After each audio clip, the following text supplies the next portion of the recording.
Hello everyone, subscribe my channel and don't forget to press the bell icon to get the regular notification of my new videos. Thank you. Hello, good morning everyone. Once again, I welcome you in my YouTube channel, The Science Master Brajesh ओझा। अभी तक बहुत सारे topics हम लोगों ने पढ़े हैं और अभी इसके पहले मैंने closing and opening of stomata के ऊपर में भी अपना वीडियो दिया था आप लोगों के लिए। आज का जो टॉपिक हमारा है वो है रेस्पिरेशन, और सीधे हम लोग रेस्पिरेशन के बारे में ही बात करने वाले हैं कि अगला जो लाइफ प्रोसेस है हमारा वो है रेस्पिरेशन, और रेस्पिरेशन क्या होता है। तो चलिए सबसे पहले बात करते हैं रेस्पिरेशन के बारे में ही, और रेस्पिरेशन क्या होता है इसके बारे में जानते हैं। क्या आप लोग जानते हैं क्या कि रेस्पिरेशन क्या होता है? कई सारे लोगों का जवाब होगा सांस लेना। तो सांस लेने में हम लोग क्या करते हैं? We are taking oxygen and give out carbon dioxide, simply, very simply. But do you think what happened to the oxygen that we inhaled and why we exhaled the carbon dioxide? जब भी हम सांस लेते हैं तो आप जानते हैं कि उसमें हम लोगों ने ऑक्सीजन लिया और उसमें कार्बन डाइऑक्साइड को रिलीज किया। लेकिन हम लोग जब ऑक्सीजन लेते हैं तो उस ऑक्सीजन का हमारे शरीर में क्या यूज होता है, उससे क्या चीजें होती हैं, उस पूरे प्रोसेस को ही हम लोग क्या कहते हैं? रेस्पिरेशन कहते हैं। तो अपने तरीके से अगर रेस्पिरेशन को अगर आप डिफाइन करने की कोशिश करेंगे तो क्या होगा? The process of taking oxygen and utilise it to release energy from the food is called respiration। उसी को हम लोग क्या कहते हैं? रेस्पिरेशन कहते हैं। ठीक है, तो वो प्रोसेस जिसमें हम लोग ऑक्सीडेशन करते हैं फूड का, उसको हम लोग कहते हैं respiration. C6H12O6 plus 6O2, then it gives 6CO2 plus 12H2O, 6H2O plus energy. ठीक है, ठीक है।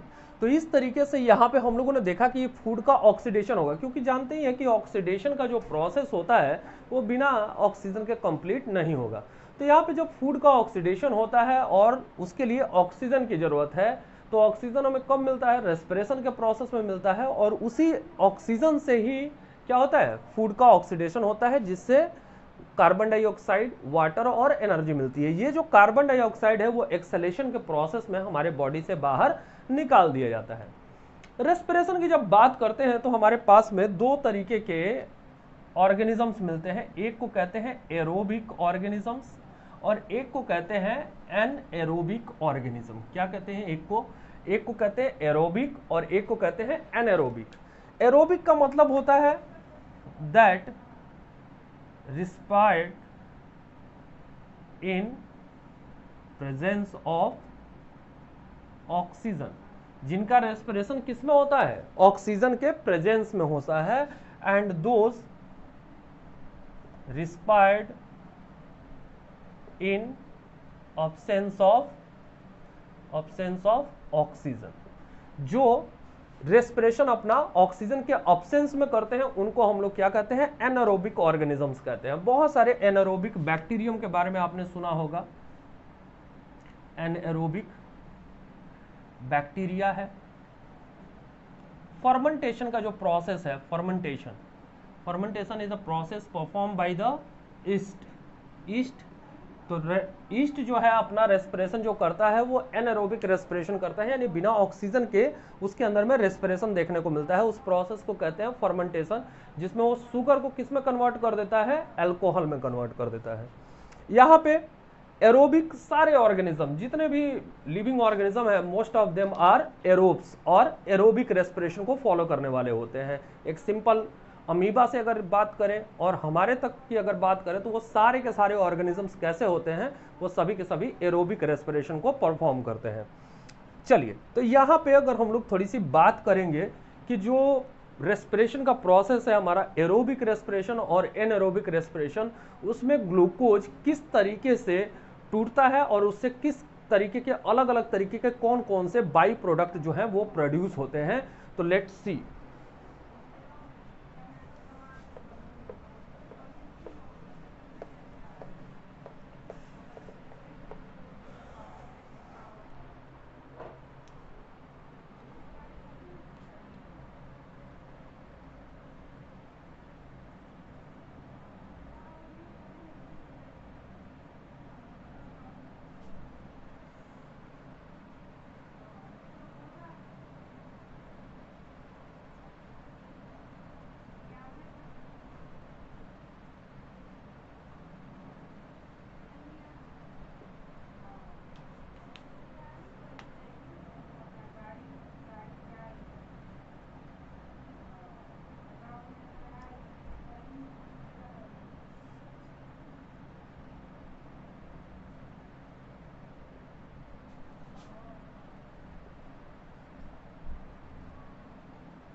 यहाँ पे देखेंगे हम लोग कि कौन कौन से प्रोसेस होते हैं।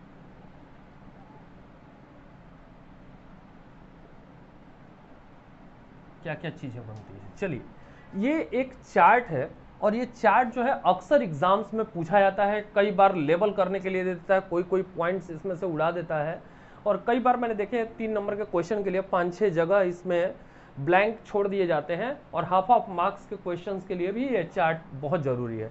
इस चार्ट के थ्रू हम इस बात को समझ सकेंगे कि किस तरीके से इनका जो है रेस्पिरेशन जो है वो कंप्लीट हो रहा है एरोबिक और एनारोबिक दोनों प्रोसेसेस में।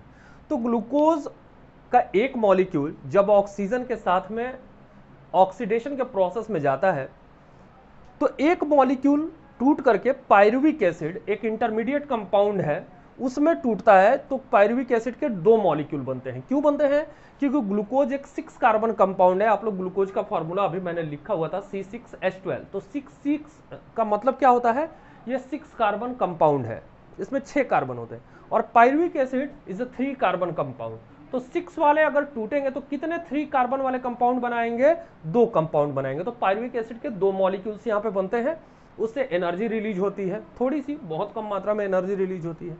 अब यही जो पायरुविक एसिड है, ईस्ट में जब एनारोबिक रेस्पिरेशन के प्रोसेस में जाता है तो उससे क्या बनता है? एथिल अल्कोहल बनता है, कार्बन डाइऑक्साइड बनती है और एनर्जी रिलीज होती है। तो शुगर से फर्मेंटेशन के प्रोसेस में, इस प्रोसेस को ही हम लोग क्या कहते हैं? फर्मेंटेशन कहते हैं। उस फर्मेंटेशन के प्रोसेस में क्या होता है? एथिल अल्कोहल का फॉर्मेशन होता है।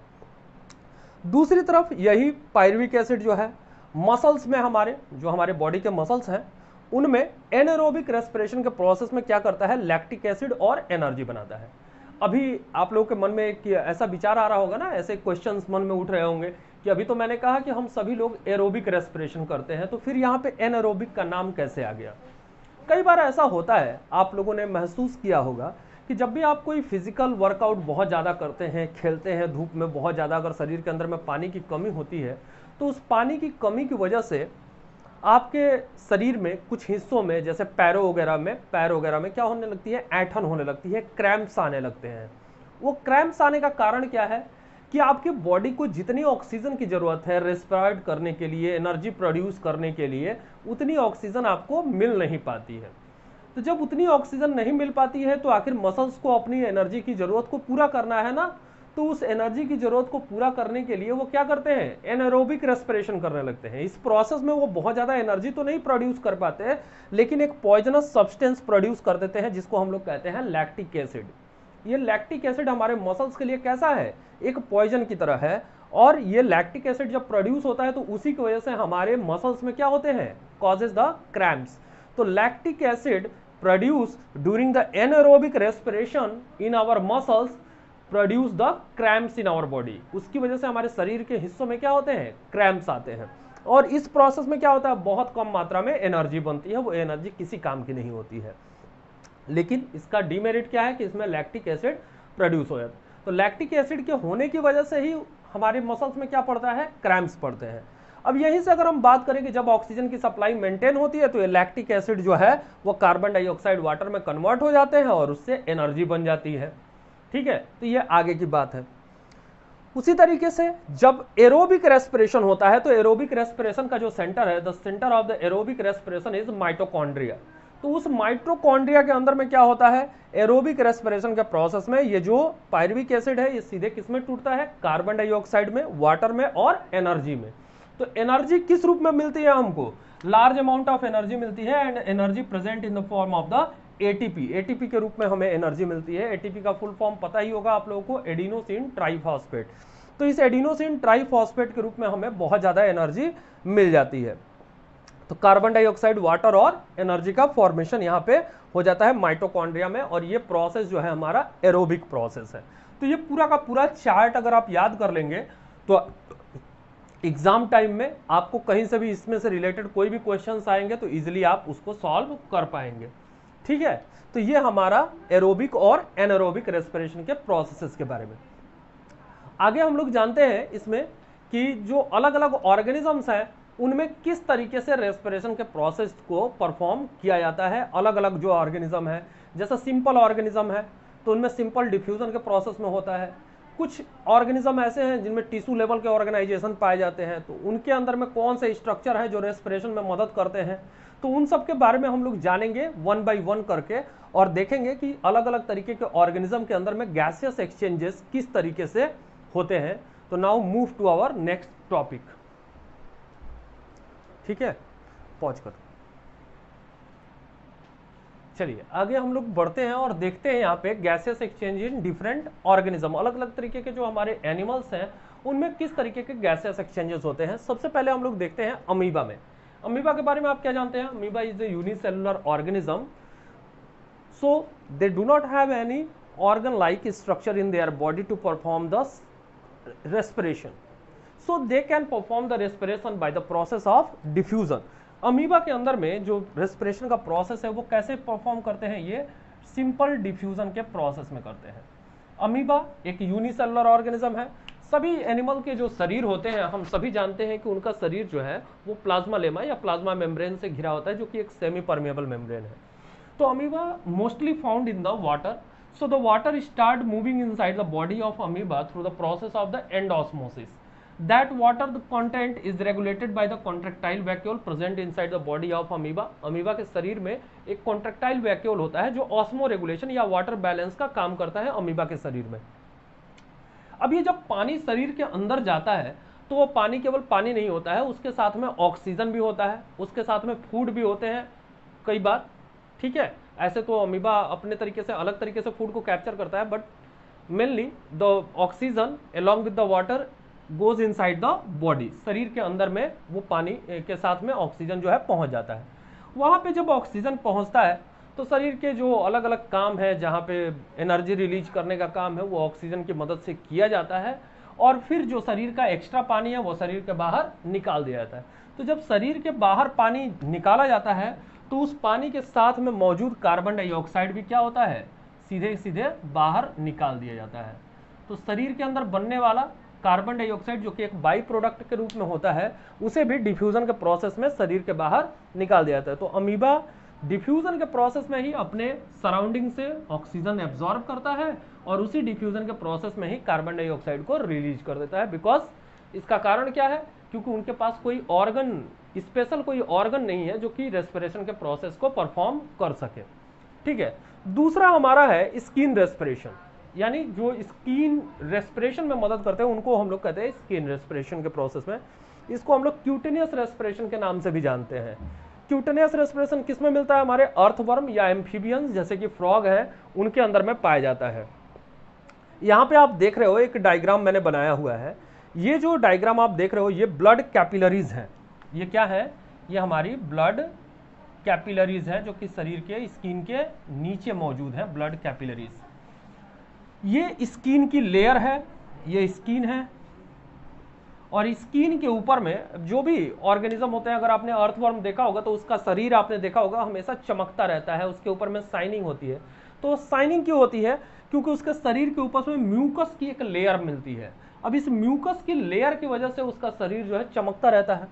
अब ये जो म्यूकस की लेयर होती है ये क्या करती है कि एटमॉस्फेरिक ऑक्सीजन को आप देख रहे हो यहाँ पे एब्जॉर्ब कर लेती है। तो पूरा का पूरा जो ऑक्सीजन है वो कहाँ डिसॉल्व हो जाता है? इस म्यूकस के लेयर में, जो वाटरी लेयर होता है म्यूकस का, उसमें ये एब्जॉर्ब हो जाती है। From their skin absorb the oxygen and pass the oxygen into blood capillaries. यहाँ से ये पूरा का पूरा ऑक्सीजन कहाँ पास हो जाता है? इन ब्लड कैपिलरीज में चला जाता है। And along with the blood they are pass throughout the body. ये ब्लड के साथ में पूरे शरीर में फैलाए जाते हैं, जहां पे इनका यूटिलाइजेशन होता है, फूड को ऑक्सीडाइज करके एनर्जी प्रोड्यूस करते हैं। And after that they produce the carbon dioxide. The carbon dioxide bring back along with the blood, and in the same process the carbon dioxide diffuse in the skin, and from skin it pass into the mucous layer, and from there it leave into the atmosphere। तो वहां से ये इसको क्या करते हैं? Atmosphere में निकाल देते हैं। तो यहाँ पे आपने क्या देखा कि एक सिंपल थीन रेस्पिरेटरी स्किन है जिसके ऊपर में म्यूकस की लेयर पाई जाती है। वो म्यूकस की लेयर एटमॉस्फेरिक ऑक्सीजन को डिसॉल्व करती है, वहां से वो ऑक्सीजन स्किन के थ्रू पास होकर के कहाँ पहुंचती है? ब्लड कैपिलरीज में पहुंचती है। ब्लड कैपिलरीज में मौजूद ब्लड की मदद से वो पूरे शरीर में जाती है, जहां पे फूड का ऑक्सीडेशन होता है और क्या बनता है? कार्बन डाइऑक्साइड बनती है। ये कार्बन डाइऑक्साइड भी सेम प्रोसेस में स्किन से पास होते हुए म्यूकस लेयर में जाती है और म्यूकस लेयर से एटमॉस्फेयर में छोड़ दी जाती है। तो इस तरीके से यहाँ पे स्किन रेस्पिरेशन का प्रोसेस जो है वो खत्म होता है। ठीक है, यही सारी चीजें आपको लिखनी भी है। जो भी चीजें मैं बोल रहा हूं उसको खाली आपको नोट डाउन कर लेना है। ओके, चलिए नेक्स्ट अपने बढ़ते हैं ऑर्गेनिजम्स की तरफ, और वो ऑर्गेनिज्म है हमारा फिश। फिश में देखेंगे कि किस तरीके से रेस्पिरेशन जो है परफॉर्म होता है इन फिशेस। तो इसको हम लोग कहते हैं गिल रेस्पिरेशन। इसको क्या कहते हैं हम लोग? गिल रेस्पिरेशन कहते हैं। तो गिल रेस्पिरेशन जनरली या तो फिश में मिलता है, otherwise it also found in the tadpole of frog. Frog का जो टैडपोल लार्वा होता है उसमें भी ये रेस्पिरेशन पाए जाते हैं। तो इसमें किस तरीके के होते हैं देखेंगे। यहाँ पे हम लोग तुरंत डायग्राम बना लेते हैं, और ऐसे ही आपको रफ डायग्राम बनाने की आदत एग्जाम्स के लिए भी रखनी होगी कि आपको डायग्राम बनाने में देर न लगे।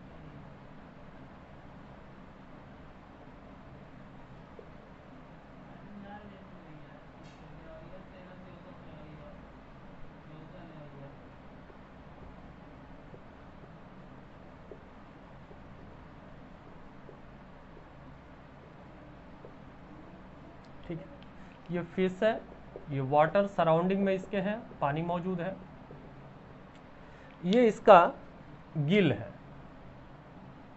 गिल क्लास 9 में आपने पढ़ा है कि जितनी बोनी फिशेस होती हैं या जो कार्टिलेजिनस फिशेस होती हैं उनके पास में एक गिल क्लेफ्ट पाए जाते हैं, यानी गिल की दरारें मिलती हैं। ये दरारें 4 से 5 जोड़ी होती हैं। बोनी फिशेस के ऊपर में, इसके ऊपर में एक ऑपरकुलम होता है, ढक्कन की तरह स्ट्रक्चर। कई लोग मछली खाते हैं तो देखते हैं कि उसका गलफड़ हटा करके लोग देखते हैं कि वो अंदर से लाल है कि नहीं, वही उसकी पहचान होती है कि मछली ताजी है या बासी है। बासी होगी तो इसके अंदर जो ब्लड कैपिलरीज मौजूद होते हैं गिल्स के अंदर में वो फेड कर जाएंगे, यानी उनका कलर जो है खत्म हो जाएगा। लेकिन अगर ताजी मछली होगी तो वो एकदम ब्राइट रेड दिखाई देंगे। तो यहाँ पे जब हम लोग देखते हैं तो गिल्स यहाँ पे मौजूद हैं, और गिल्स के अंदर में बहुत सारी ब्लड कैपिलरीज मौजूद होती हैं। Gills composed of large number of blood capillaries, इनके पास में बहुत ज़्यादा नंबर में ब्लड कैपिलरीज पाई जाती है। ठीक है, तो गिल्स के अंदर में मौजूद होती है बहुत सारी ब्लड कैपिलरीज, जिनके अंदर में क्या भरा होता है, ब्लड भरा होता है। अब जब यहाँ से वाटर एब्जॉर्ब होता है, जब ये पानी लेती हैं मछलियाँ, तो आपने अक्सर देखा होगा एक्वेरियम वगैरह में कि मछलियाँ अपना मुंह ऐसे खोलती हैं और लगातार बंद करती रहती है। तो खोलने और बंद करने से क्या होता है, वाटर इनके बॉडी के अंदर में जो बकल कैविटी होती है, जो माउथ कैविटी है, उससे पास करते हुए फेरिंग्स में जाता है, और फेरिंग्स से होते हुए इट वॉशेस द गिल्स, ये गिल्स को वॉश करते हुए क्या होता है, ऑपरकुलम वाले रास्ते से शरीर के बाहर निकाल दिया जाता है। तो जब ये पानी अंदर जाता है तो इस पानी के साथ में क्या मौजूद होता है, ऑक्सीजन मौजूद होता है। साथ में खाने पीने के लिए छोटे छोटे जो कीड़े और जो दूसरे एनिमल्स हैं जो पानी के अंदर पाए जाते हैं, जिनको ये अपना शिकार बनाती हैं, वो सारे इनके पानी के रास्ते ही शरीर के अंदर पहुंचते हैं। वो पानी जिसके अंदर ऑक्सीजन है, वो ऑक्सीजन वाला पानी इनके गिल्स के ऊपर से फ्लो करता है, और गिल्स के ऊपर से फ्लो करने की वजह से ब्लड में मौजूद जो कार्बन डाइऑक्साइड है वो डिफ्यूजन के प्रोसेस में तुरंत उस पानी के अंदर छोड़ दिया जाता है, और उसमें से कुछ अमाउंट में ऑक्सीजन को एब्जॉर्ब कर लिया जाता है। ऐसे भी आप जानते हैं कि diffusion is a very slow process. तो इतनी जल्दी जो पानी वहां से पास कर रहा है, उसमें से कितना ये ऑक्सीजन एब्जॉर्ब कर लेंगे और कितना कार्बन डाइऑक्साइड ये रिलीज कर देंगे। इसीलिए अक्सर मछलियों को देखा है कि उनका जो रेस्पिरेशन का रेट होता है वो काफी हाई होता है। तो रेस्पिरेशन का रेट हाई होने का कारण क्या है, क्योंकि उनको सफिशिएंट अमाउंट में ऑक्सीजन मिलता नहीं, so they respire regularly to fulfil the need of oxygen for their production of energy. Energy production के लिए जो उनकी ऑक्सीजन की जरूरत है उसको लगातार पूरा करने के लिए वो लगातार रेस्पिरेशन करती रहती हैं, यानी वो लगातार शरीर के अंदर उनके पानी आता रहता है, गिल्स के ऊपर से फ्लो करता है। उसी समय उनमें मौजूद ऑक्सीजन जो है गिल्स द्वारा एब्जॉर्ब कर लिए जाते हैं, और उनके ब्लड के अंदर मौजूद कार्बन डाइऑक्साइड को उस पानी में जाते हुए पानी में छोड़ दिया जाता है। तो जो पानी यहां से निकलता है, शरीर के बाहर जो निकलता है, इसके अंदर में क्या मौजूद होती है, कार्बन डाइऑक्साइड मौजूद होती है। ठीक है, तो पानी जब अंदर जाता है तो अपने साथ ऑक्सीजन लेके जाता है, और जब बाहर आता है तो उसके अंदर में कुछ कार्बन डाइऑक्साइड की मात्रा होती है। और जितने भी एक्वेटिक एनिमल्स होते हैं उनका रेस्पिरेशन रेट हाई होता है, क्योंकि वो पानी के अंदर मौजूद ऑक्सीजन का पूरी तरीके से उपयोग नहीं कर पाते हैं। अंडरस्टूड। तो इस तरीके से इनमें जो गिल्स होते हैं वो इनके रेस्पिरेशन में मदद करते हैं। ठीक है, इसी आधार पे एक और चीज आपको बता दूं कि कोल्ड ब्लडेड और warm blooded animals, warm blooded वो एनिमल होते हैं जिनको सफिशिएंट अमाउंट में ऑक्सीजन मिलता है, वो अपने शरीर की जो जरूरतें हैं एनर्जी की पूरा करने के लिए उनको सफिशिएंट ऑक्सीजन मिलता है। लेकिन इस केस में जो फिशेस की बात कर रहे हैं तो fishes are cold blooded animal. क्यों? क्योंकि उनके शरीर की जो जरूरत है ऑक्सीजन की वो इस तरीके के रेस्पिरेशन के प्रोसेस में कभी भी कंप्लीट नहीं हो पाती है। ओके, तो इस तरीका का रेस्पिरेशन क्या कहलाता है, हमारा गिल रेस्पिरेशन कहलाता है, जो कहां होता है, फिशेज और टैडपोल में होता है। नेक्स्ट हमारा जो है वो टॉपिक है हमारा ट्राइकियल रेस्पिरेशन या रेस्पिरेशन बाय स्पाइरेकल्स। तो ट्राइकियल रेस्पिरेशन की यहां पे बात करेंगे। ट्राइकियल रेस्पिरेशन, और इस ट्राइकियल रेस्पिरेशन में हम लोग बात करेंगे बाय स्पाइरेकल्स। बाय स्पाइरेकल्स, तो स्पाइरेकल्स क्या है भाई? Spiracles are the respiratory pores present in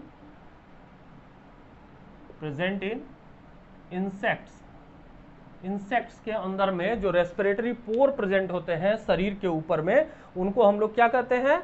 spiracles कहते हैं। इन स्पाइरेकल्स का अगर स्ट्रक्चर देखें तो कुछ इस तरीके से ये दिखाई देते हैं।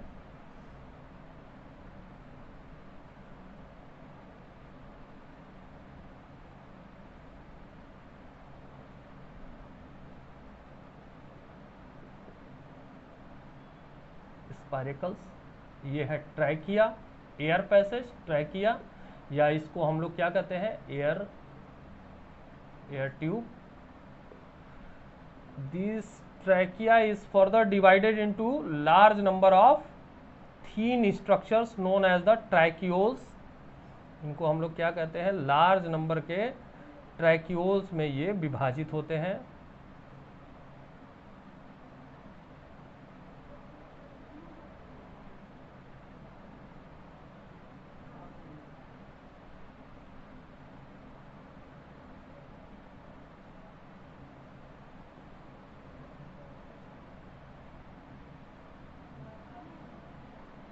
ठीक है।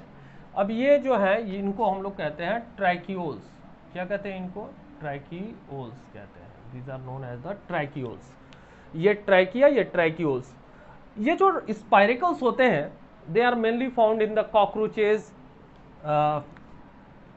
Grass hoppers. तो ये कॉकरोचेस के अंदर में, कॉकरोचेस, ग्रास होपर, इन सब के शरीर के ऊपर में कुछ छोटे छोटे होल पाए जाते हैं। अगर कॉकरोचेस की बात करें तो ये स्पाइरेकल कॉकरोचेस में कितने होते हैं? These are 10 pair. 10 पेयर में से 2 pair in thorax region and 8 pair in abdomen। Abdomen वाले रीजन में 8 पेयर और 2 पेयर जो है वो थोरेक्स वाले रीजन में, यानी आगे की तरफ का जो स्ट्रक्चर होता है, जैसे अगर हमारे में अगर बात करें तो गर्दन और हेड अगर मिला देते हैं तो उसको हम लोग कहते हैं थोरेक्स। तो उनमें तो कोई बॉडी में डिवीजन होता नहीं है, उनकी बॉडी 3 हिस्सों में डिवाइडेड होती है, हेड, थोरेक्स और एब्डोमेन। तो ये 2 पेयर जो है आगे वाले हिस्से में, और बाकी जो एब्डोमेन वाला हिस्सा है उसमें 8 पेयर में ये छोटे छोटे होल पाए जाते हैं। All these structures are known as spiracles. All spiracles are open inside the body in an air tube like structure known as trachea। ये सारे के सारे स्पाइरेकल जो है शरीर के अंदर की तरफ एक छोटे छोटे एयर ट्यूब लाइक स्ट्रक्चर में खुलते हैं, इनको हम लोग कहते हैं trachea. Trachea is air passage that hold the oxygen absorb by the spiracles. The trachea is further divided into many thin tubular structures known as the tracheoles, and all these tracheoles are directly connected to the each and every cell of the body। ये सारे के सारे जो tracheoles होते हैं वो शरीर के हर एक सेल और टिश्यू के साथ में कनेक्टेड होते हैं। तो यहाँ पे जो भी ऑक्सीजन ये एब्जॉर्ब करते हैं वो सीधे कहाँ पहुंच जाते हैं? उनके सेल या टिश्यू में पहुंच जाते हैं। यहाँ पे हमने देखा कि यहाँ पे ब्लड का कहीं नाम नहीं आया, यानी यहाँ पे ब्लड के थ्रू ट्रांसपोर्टेशन की कोई जरूरत ही नहीं होती है। तो इस तरीके से सीधे जो ऑक्सीजन लिया गया वो ट्रैकियोल से, ट्रैकिया से होते हुए ट्रैकियोल में, और ट्रैकियोल से कहाँ पहुंच गया? सीधे बॉडी सेल्स तक पहुंच गया। तो यहाँ पे कोई ब्लड की जरूरत नहीं है, इसीलिए जो इनका ब्लड होता है वो कलरलेस होता है, ब्लड कलरलेस होता है। और इस तरीके के ब्लड को हम लोग क्या कहते हैं? इसको हम लोग कहते हैं हीमोलिम्फ। क्या कहते हैं इसको? हीमोलिम्फ कहते हैं। कलरलेस ब्लड होता है और कलरलेस ब्लड को हम लोग क्या कहते हैं? हीमोलिम्फ कहते हैं। तो ऑक्सीजन एब्जॉर्ब किया गया, ऑक्सीजन गया शरीर के अंदर में, और यहां से हर एक सेल तक होते हुए ये ऑक्सीजन यहां पहुंचा, और इसके बाद जब इसमें कार्बन डाइऑक्साइड प्रोड्यूस हुआ तो ये कार्बन डाइऑक्साइड भी इसी रास्ते से निकलते हुए कहाँ निकल गया? बाहर की तरफ निकाल दिया गया। तो कार्बन डाइऑक्साइड बाहर निकल गया, जैसे जिस रास्ते से अंदर की तरफ आया उसी रास्ते से बाहर की तरफ निकाल दिया जाएगा। तो इस पूरे प्रोसेस में हमने देखा कि अमीबा के अंदर में किस तरीके से रेस्पिरेशन हुए, फिशेस के अंदर में किस तरीके से रेस्पिरेशन हुए, ग्रास जो अर्थवर्म है या फ्रॉग्स है उनमें कैसे रेस्पिरेशन हुए, और यहाँ पे इंसेक्ट के अंदर में रेस्पिरेशन का क्या प्रोसेस है। तो इन सारे प्रोसेसेस के थ्रू हम लोग अलग अलग ऑर्गेनिज्म में जानने की कोशिश की कि रेस्पिरेशन किस तरीके से होते हैं। अगला जो हमारा प्रोसेस है वो है लंग रेस्पिरेशन का, जो कि हम अपने अगले वीडियो में देखेंगे उसके बारे में कि लंग रेस्पिरेशन किस तरीके से होता है। और लंग रेस्पिरेशन जो होगा वो मेनली किस में होगा? ह्यूमन बींग्स में होगा, बर्ड में होगा, जो भी ऑर्गेनिजम्स हैं जो कि वार्म ब्लडेड ऑर्गेनिजम्स कहे जाते हैं उनके अंदर में देखने को मिलेगा। तो उसके लिए थोड़ा सा इंतजार करेंगे, और ये सारे वीडियो में जो भी बातें मैंने बताई हैं उनको अच्छी तरीके से पढ़ने की कोशिश करेंगे, समझने का कोशिश करेंगे। और please keep watching the video in full length. पूरा जब तक वीडियो नहीं देखेंगे तो थोड़ा सा वीडियो देखने से कोई लाभ नहीं होने वाला है। आप लोग ये समझते हैं कि ये चलो वीडियो इन्होंने बना दिया, डाल दिया, इस पर कोई मेहनत नहीं है। वीडियो बनाने में बड़ी मेहनत लगती है, क्योंकि हर एक कंटेंट के ऊपर में ध्यान दिया जाता है और आप लोग देखते नहीं हैं, इसलिए और भी ज़्यादा दुख होता है। तो kindly watch the video. Till then, good bye.